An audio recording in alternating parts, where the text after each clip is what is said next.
过来，这场大火是发生伫新北市北里的粪扫掩埋场。昨日透早烧大火，烧到大，还阁咧烧。这个火烧产生的火焰，除了来污染着空气之外，迄个臭火烧味更加是一路飘到附近的土横路德甲旧山。民众气噗噗，打电话来讨开。土横市环保局是接电话接甲手软。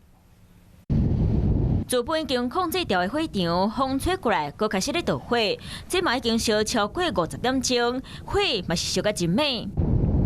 除了红拍牌火，现场的污染嘛是一个大问题，因为味真臭，嘛影响到我新北北里的所在。 有民众陆续打电话到我们的公害中心反映，从桃园区的整个大有路到那个芦竹区的那南翔路的部分，然后都有一些烧焦的塑胶的一些异臭味。虽望新北市环保局说明，空气歹是早就知影的代志，甲粪扫场的火灾无关系。不过气象学家陈明典伫咧人面前讲。